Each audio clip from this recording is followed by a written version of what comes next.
누가복음 강해 14번째 시간입니다. 오늘은 이 나인성의 과부라는 제목으로 나인성 과부의 아들을 살리신 이 예수님 이 내용을 함께 살펴보겠습니다. 자, 오늘 본문의 배경은 이제 나인성입니다. 나인성, 이제 성인데 예루살렘처럼 큰 성은 아니고 작은 성입니다. 마을인데 성벽을 쌓아가지고 이제 성처럼 돼서 거기를 나인성이라고 부릅니다. 근데 여기서 나인이라는 이제 이름이 중요합니다. 나인이라고 부르기는 했는데 원래 히브리어로는 나임이었습니다. 나임에서 이제 나인이 된 것인데 이 나인성 그리고 히브리어 나임의 뜻이 기쁨, 즐거움, 아름다움이라는 뜻입니다. 굉장히 좋은 뜻이죠. 기쁨, 즐거움, 아름다움. 자, 그런데 누가복음 7장 12절 자, 우리 함께 읽겠습니다. 성문에 가까이 이르실 때 사람들이 한 죽은 자를 메고 나오니 이는 한 어머니의 독자요 그의 어머니는 과부라. 그 성에 많은 사람도 그와 함께 나오거늘. 아멘. 자, 나인성이 기쁨, 즐거움, 아름다움 이런 뜻인데 굉장히 그 이름에 어울리지 않는 장면이 연출되고 있습니다. 아주 역설적이라고 할 수 있겠죠. 즐거움, 기쁨 이 의미하는 나인성인데 이 사람이 느낄 수 있는 가장 큰 괴로움, 가장 큰 슬픔 이것을 겪는 사람이 이 나인성에서 나왔다는 것입니다. 제 얼굴은 잘생긴 얼굴은 아니죠. 딱 보시면 눈도 작고 코도 낮고 얼굴에 점도 많아요. 그래서 그냥 객관적으로 보면 저도 양심이 있으니까 잘생긴 얼굴이 아니다, 못생겼다 그렇게 평가할 수 있는데 제 어머니께서는 잘생긴 줄 알아요. 그러니까 막 TV에 나올 것만큼 잘생겼다고 어머니도 양심이 있으니까 그 정도까 연예인급은 아니지만 어딜 가도 잘생겼다는 소리 듣지 요 정도 되는 줄 압니다. 굉장히 크게 착각하고 계신 거죠. 그러니까 이게 어머니의 사랑입니다. 어머니는 아들을 객관적으로 볼 수가 없어요. 이 아들이 잘생겨 보이는 거예요. 이렇게 생겼는데도 어딜 가도 너는 잘생겼다는 소리 듣지. 너는 내가 잘생기게 낳아줬지. 이런 말씀을 하실 정도로 이 어머니의 사랑이 크다는 것입니다. 근데 오늘 본문 보면 과부가 나왔어요. 과부, 남편 없는 과부가 나왔는데 이 과부가 어떻게 됐냐면 아들이 죽었어요. 게다가 이 아들이 독자입니다. 아들 하나밖에 없는데 그 아들이 죽었다는 것입니다. 그리고 누가복음 7장 14절 보면은 예수님께서 이 죽은 아들한테 청년아 그럽니다. 청년아. 그러니까 장성했다는 뜻이죠. 그러니까 차라리 옛날에는 좀 잘 죽었잖아요. 낳자마자 죽었으면은 그래도 그것도 엄청 슬프지만 그래도 덜 슬플 수 있는데 청년이 죽었습니다. 그 남편 없는 과부가 아들 하나 있는 거 애지중지 키워놨더니 장성해서 이제 청년이 되자 죽어버렸다는 것입니다. 이 어머니의 마음이 어떨까요? 요거는 제가 설명을 할 수가 없을 것 같아요. 얘가 하나 있는데 죽었다. 잘 키워놨는데 죽었다. 요 괴로움과 슬픔은 제가 어떻게 말로 설명할 수가 없는 그런 큰 슬픔이었을 것이다 라는 것입니다. 그러니까 이 나인성, 기쁨, 즐거움 그 성인데 이 세상에서 가장 괴로움, 가장 슬픔 이것을 겪고 있는 어머니가 그 성에서 나왔다. 이 본문이 아주 역설적인 장면을 우리에게 보여주고 있다는 것입니다. 자, 그렇다면 성경이 이렇게 역설적인 장면을 왜 우리에게 보여주고 있습니까? 이것을 통해 얻을 수 있는 교훈은 무엇입니까? 이것은 우리는 예수님 없이는 즐거움과 기쁨을 누릴 수 없다는 것을 의미합니다. 그러니까 이 나인성이라는 성 자체는 예수님이 거기에 계시지 않았잖아요. 그러니까 상징적으로 예수님 없이 즐거움과 기쁨을 누리려는 세상의 시도를 의미합니다.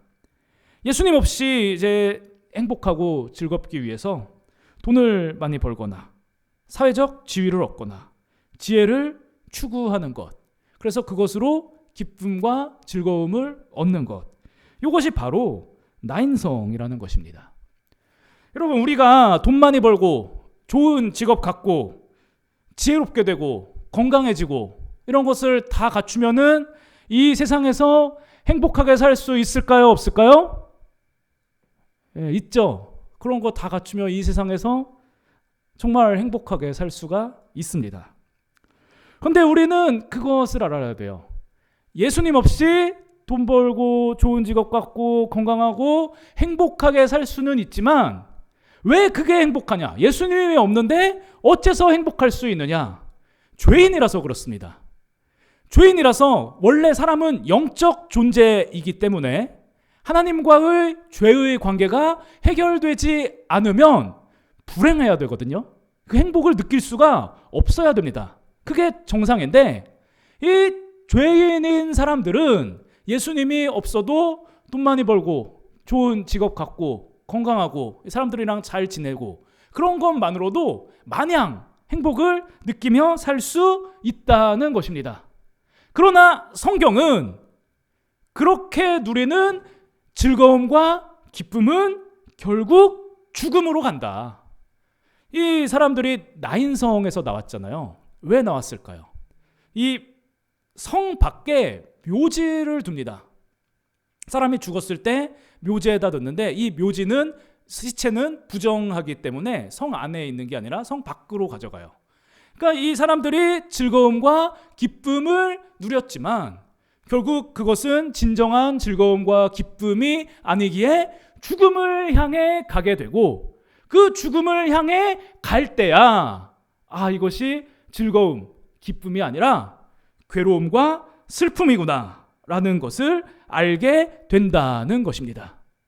그래서 나인성에 있던 이 자들, 예수님께서 계시지 않은, 예수님께서 반대편에서 오고 계시던 이 나인성에 있던 자들도 기쁨과 즐거움을 의미하는 성에서 가장 큰 괴로움, 가장 큰 슬픔을 겪으며 죽음으로 나아가고 있었다는 것입니다.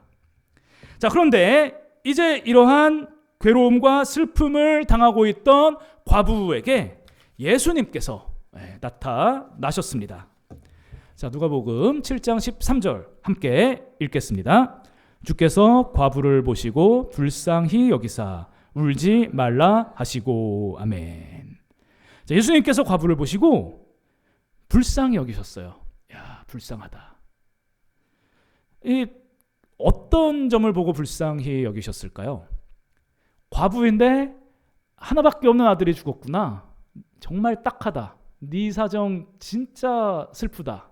그러니까 불쌍하다. 이런 이 과부의 상황을 보시고 불쌍히 여기셨을까요? 그렇지 않습니다. 예수님께서 과부를 불쌍히 여기신 것은 그 상황, 이 사람으로서 아들을 떠나보낸 그 슬픈 상황, 그것을 불쌍히 여기신 것이 아니라 예수님을 모르는 상황에서 죽음을 당하여 그 죽음 아래에서 괴로움과 슬픔을 겪는 그 모습, 예수님을 모른 채 죽음 아래에서 괴로움과 슬픔을 겪는 그 영적인 모습을 예수님께서 보시고 불쌍히 여기셨다는 것입니다. 그래서 예수님께서 울지 말라고 하시는 거예요. 그러니까 우리가 이 사람이 너무 불쌍하면 잘해줘요. 울고 있으면은 평소 같으면은 물도 안 떠다 주는데 너무 슬프게 울고 있으면 이 사람의 상황이 좀 불행해 보여서 슬퍼 보이면은 물도 떠다 주고 휴지도 갖다 주고 이렇게 잘해줍니다. 그런데 지금 예수님께서는 그 상황으로 인해서 과부를 불쌍히 여기신 게 아니라 이 영적 상태, 예수님을 모르고 죄 아래에 있는, 죽음 아래에 있는 그 영적 상태를 불쌍히 여기시면서 조금 못마땅하게, 조금 쉽게 표현하자면 못마땅하게 여기셨기 때문에 예수님께서 과부에게 울지 말라고 말씀하셨다는 것입니다. 그러니까 마냥 불쌍히 여기신 게 아니라 너 이거 울 게 아니다. 죽음을 이기고 부활을, 그 생명을 준 구원자인 내가 있기 때문에 나를 믿고 이 슬픔에서 벗어나야지, 그 죽음 아래에서 슬픔을 겪으며 울 때가 아니다 라고 말씀하셨다는 것입니다.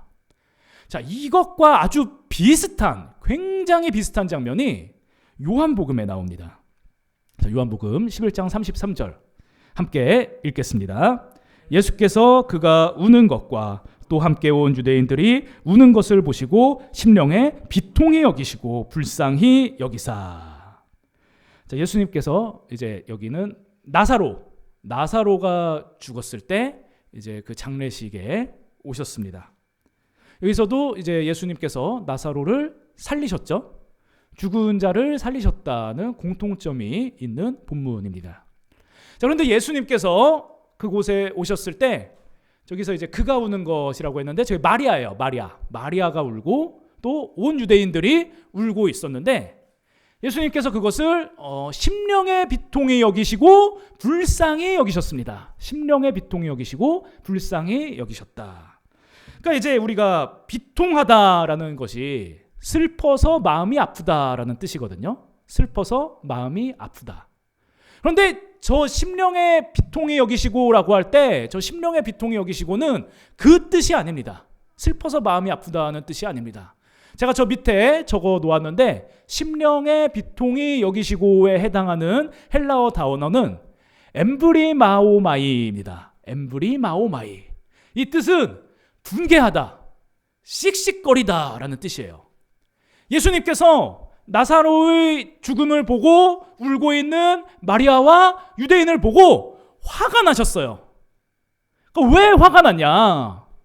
죽음에서 그들을 구원하시는 구원자이신 예수님께서 오셨는데 그것을 깨닫지 못하고 죽음 아래에서 슬퍼하는, 괴로움을 겪고 있는 그 모습이 불쌍해서, 그리고 나를 믿고 그 죽음을 이겨내야 하는데 마냥 슬퍼하는 그 모습이 마땅치 않았기 때문에, 못마땅했기 때문에 예수님께서 그것을 보시고 분개하셨다. 엠브리마오마이, 분개하시며 씩씩거리시며 그것을 보고 화가 나셨다는 것입니다. 그래서 이 본문과 오늘 본문이 같은 의미입니다. 예수님께서 우는 것을 보시고 불쌍히 여기셨어요. 그러나 그것은 슬퍼서, 이 슬픈 상황이라서 불쌍히 여기신 게 아니라 예수님을 믿지 못하고 죽음 아래에서 슬퍼하고 있는 모습, 그 모습이 못마땅하여서 그것을 불쌍히 여기셨다는 것입니다. 그것을 못마땅한 것을, 그 죽음 아래에 있는 것을 불쌍히 여기시며 못마땅해 하셨다는 것입니다. 자, 그래서 우리가 이러한 내용을 통해서도 이제 교훈을 얻을 수 있습니다. 우리가 이 세상을 살아가면서 괴로움과 슬픔을 겪지 않습니까? 그런데 슬픔과 괴로움을 당했을 때 너무 낙심하고 너무 좌절하는 것은 올바른 성도의 모습이 아니다라는 것입니다. 세상을 살다 보면 우리가 슬픈 일을 겪을 때가 있습니다. 소중한 사람이 죽거나 경제적 어려움을 당하거나 열심히 노력했는데도 결과가 따라오지 않을 때, 그럴 때 우리는 낙심하고 굉장히 괴로워하고 슬퍼하게 됩니다. 그런데 슬프다고 해서 계속 슬퍼하면 안 돼요. 완전히 슬픔에 빠져서 앞으로 나는 살아갈 이유가 없다, 죽는 게 낫겠다, 나에게는 아무 소망이 없다, 이러면서 계속 슬픔과 괴로움에 빠져 있는 것은 믿음이 없는 것이다, 불신앙이다, 이렇게 볼 수 있다는 것입니다. 이 세상은 영원한 세상이 아닙니다. 그래서 이 세상의 죽음이나 실패도 영원한 죽음이나 실패가 아닙니다. 예수님을 믿는 우리는 하나님 나라의 자녀이기 때문에 이 세상을 살아간다 할지라도 하나님 나라를 소망하는 삶을 살아야 합니다. 그러니까 괴로움과 슬픔을 겪을 수는 있지만 믿음으로 그것을 이겨내고 다시 하나님 나라를 바라보며 기쁨 가운데 살아야지. 슬픈 일, 괴로운 일 생겼다고 해서 계속 슬퍼하고 계속 절망하는 것은 불신앙적인 모습, 믿음이 없는 모습이라는 것입니다. 예수님께서는 독자를 잃은 과부에게 울지 말라고 하셨습니다. 아주 엄중하게 말씀하신 거예요. 우는 것은 잘못된 것이다. 하나님 나라에서 누릴 즐거움과 기쁨을 바라보며 이 세상의 어려움과 슬픔을 이겨내고 일어날 수 있어야 한다는 것입니다. 예수님 없이 참 즐거움과 기쁨을 누릴 수 없다는 것은 예수님을 믿는다면 우리가 참 기쁨과 즐거움을 누려야 한다는 것을 의미합니다. 이 세상에서 사는 동안 세상에 얽매이지 않고 하나님 나라의 영원한 생명을 소망하며 어려움과 괴로움, 슬픔을 이겨내고 하나님 나라의 기쁨을 누리는 삶을 사시는 우리 사랑하는 성동교회 모든 성도님들 되시기를 주님의 이름으로 축원드립니다. 자, 이어서 계속 본문 보시겠습니다. 자, 누가복음 7장 14절 함께 읽겠습니다. 가까이 가서 그 관에 손을 대시니 맨 자들이 서는지라. 예수께서 이르시되 청년아 내가 내게 말하노니 일어나라 하시매. 아멘. 자, 여기서 예수님께서 일어나라는 말씀을 하셨는데 여기에도 또 의미가 있습니다. 저 일어나라는 말이 이제 헬라어 성경을 딱 보면은 에게르테티라고 적혀 있습니다. 에게르테티. 저 에게르테티라는 단어는 일어나다, 에게이로의 수동 명령형이에요. 수동 명령형이라는 문법은 우리 한글에는 없는 문법입니다. 우리 한글에는 그냥 명령형만 있습니다. 일어나라, 일어나 이렇게 시키는 것. 그런데 저 수동 명령형이라는 것은 뭐냐? 명령을 하는데 강제적으로, 그러니까 나의 능력에 의해서 강제적으로 그렇게 만드는 것. 명령을 하면서도 강제적으로 그렇게 만드는 것을 의미하는 단어입니다. 예를 들어서 그냥 일어나라라고 하면은 일어나라라고 시키는 겁니다. 일어나라라는 글이 있으면 우리가 일어나라고 했구나 이렇게 이해할 수 있습니다. 그런데 수동 명령형으로 일어나라라고 써 있으면 일어나라라고 명령하면서 머리끄댕이 잡고 일으켰구나. 강제로 그냥 잡아가지고 일으켜버렸구나. 이 의미가 저 단어 안에 담겨 있다는 것입니다. 그러니까 예수님께서는 일어나라라고 말씀하셨는데 그냥 명령한 게 아니라 이 청년이 일어날 수밖에 없게 능력을 행사하셨다는 것입니다. 그래서 우리가 이 내용을 통해서도 교훈을 받을 수 있습니다. 우리가 예수님을 믿는 믿음이 전적으로 예수님께서 주신 것을 믿고 그 은혜에 감사하는 삶을 살아야 한다는 것입니다. 그러니까 많은 사람들이 착각하는 게 내 발로 교회 나오고 내 눈으로 성경 읽고 내 마음으로 예수님을 믿었다. 그러므로 내가 잘해서 내 공로로 예수님을 믿은 것처럼 착각을 합니다. 그러나 우리는 우리의 믿음과 구원에 내 공로가 있다고 여길 것이 아니라 이 예수님께서 주시는 은혜로 강권적으로 예수님을 믿고 구원을 얻었다는 것을 기억하며 전적으로 하나님께만 영광 돌리고 전적으로 예수님의 은혜에 감사하는 삶을 살아야 한다는 것입니다. 우리가 믿는 믿음, 이 예수님을 믿는 믿음은 예수님께서 주신 것입니다. 그래서 예수님께 그 모든 공로를 돌리는 것, 예수님께 영광 돌리는 것까지 포함되어 있는 것이 바로 온전한 믿음입니다. 이 온전한 믿음으로 늘 감사하는 삶을 살며 예수님께서 주시는 은혜를 누리시는 우리 사랑하는 성동교회 성도님들 되시기를 주님의 이름으로 축원드립니다. 마지막 한 가지만 더 살펴보겠습니다. 자, 누가복음 7장 11절 한번 함께 읽겠습니다. 그 후에 예수께서 나인이란 성으로 가실새 제자와 많은 무리가 동행하더니. 아멘. 자, 오늘 본문은 예수님께서 나인 성으로 가시는데, 가시면서 죽은 청년을 다시 살리셨는데 혼자 가신 것이 아니라 제자와 많은 무리와 동행하셨다는 것을 밝히고 있습니다. 자, 예수님께서 홀로 나인성으로 가시지 않고 공동체를 이루어서 가셨다는 것을 명시한 것에는 어떤 의미가 있을까요? 예수님께서 이 나인성 기쁨과 즐거움인데 사실은 괴로움과 슬픔인 그 나인성에 참 기쁨과 참 즐거움을 주러 가시지 않으셨습니까? 그런데 교회도, 예수님을 믿는 제자된 우리들도 예수님과 함께 가며 세상에 참 기쁨과 참 즐거움을 전해주는 삶을 살아야 한다는 것입니다.